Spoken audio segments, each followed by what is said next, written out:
Hi, this is Tim with Garden Hands. Well, today's the day. We made our decision. We're going to go out and start tapping trees tomorrow. Today we're going to go out in the woods with the skid loader and drive around and make some tracks. I don't think that we can get through the woods or the amount of snow that there is with the Kubota or the side-by-side. So if we go and just make some tracks where our trail is going to be with this machine, and if it's too deep for this, then I'll have the bucket on and we can scoop it out, which we'd rather not do.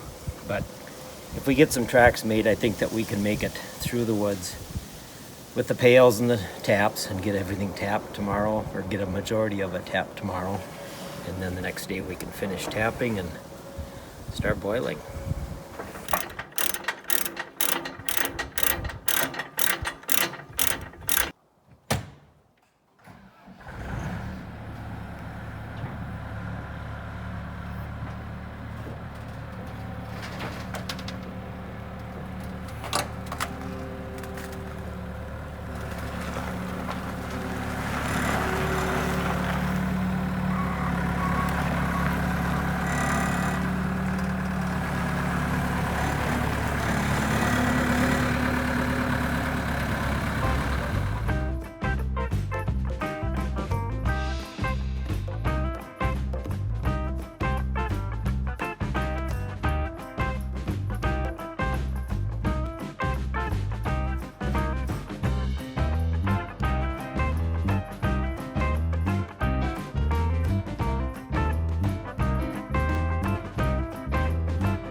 thought we could drive around in the woods with the skid loader and make a track that we could get through with a Kubota, and that didn't work.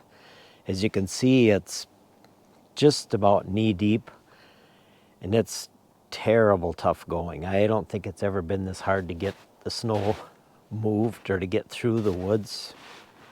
And we've only been tapping for 10 years, but I mean this is nasty. But I think we'll get it. I think it's going to take us a good 10 hours of plowing snow to get our 300 taps out, so we can get around the woods enough. And we're going to leave a lot of places where we normally would drive with a Kubota. We'll probably leave those spots and walk a little bit further for the first part and see if the snow will melt in the next week a little bit, enough to get through without having to plow it. Kind of hate plowing in the woods. Number one, it's not froze. I could show you here.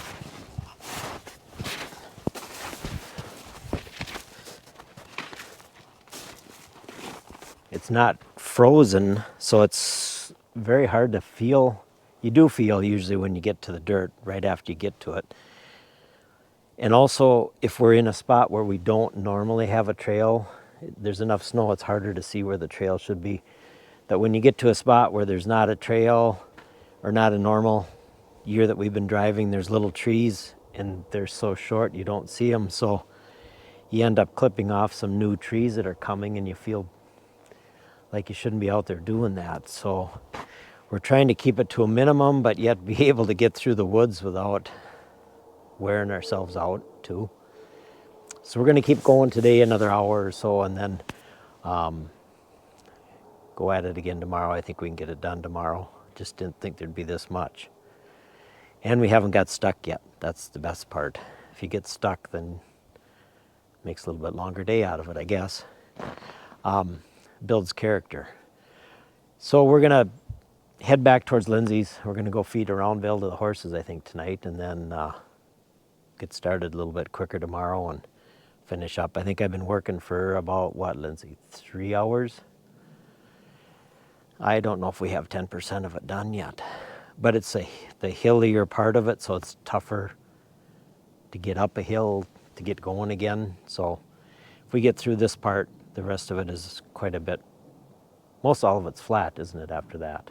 Pretty flat, which is the reason we don't have lines. If we had lines or vacuum, we wouldn't have to do this maybe, but there's issues with that too, and there's this much snow.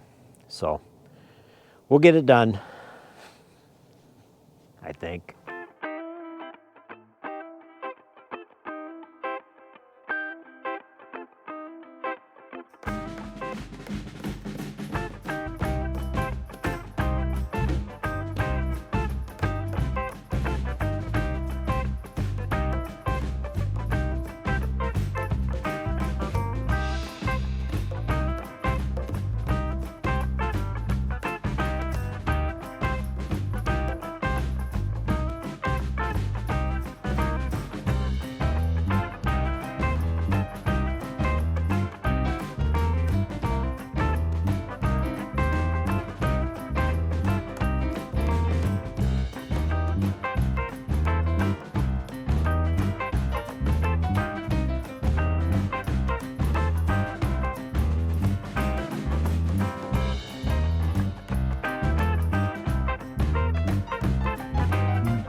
after we used the skid loader for about, I don't know, maybe 3 hours, and we didn't get very far. We didn't get 25% of our trail open even. And I hate using the skid loader because, in my opinion, you kind of drive over some of these little trees, or you make a trail and use the blade and you scrape along those little trees, and it's probably not good for them. So I'd rather not ever use it. But anyway, so we tried it for a few hours, saw that it was going to take another 10 hours to open the rest of the trails up. And a light kind of came on that Lindsay has a little tractor that's 4-wheel drive, so I went and got that, and it was warm enough that day that the snow had a little traction to it. I think that's how I would say it. It was soft, so it had a little bit of traction. So I went out and tried that, and that worked, to drive through it with that. I mean, once in a while you'd get to a spot where you couldn't quite go. You had to back up and make a couple of attempts. But that seemed to go okay, and we drove through all the rest of the trails with just that tractor. And we had a bucket on the front of it in case, I guess I did get stuck one spot, or just hung up. So I had to push myself back out with the bucket. And that went real well. And when I got home that night, I was telling Jody about it, and I said, you know, we could find what we term as a carry-all that fits on the back on the 3-point that we could put our pails in. And we called a neighbor and talked to him about it. And he said, I've got one in the back of my shed. So we went over and got that, or he brought it over, I don't remember which, and we put that on, and that worked very good for carrying the pails out to tap. And then we put the tank in there, which it isn't a big tank, it's 100 gallons or 110. But you can let this carry-all, or the 3-point, right down to the ground. So you could let that down and pour the sap in real easy. That made that, the first day that we gathered, that made that go as good as you could, I guess you'd say. So that was how we broke our trails open. And it was real easy going. It was kind of fun to get them open that way. It was probably how we'll do it again next year. So the little tractor kind of saved the day.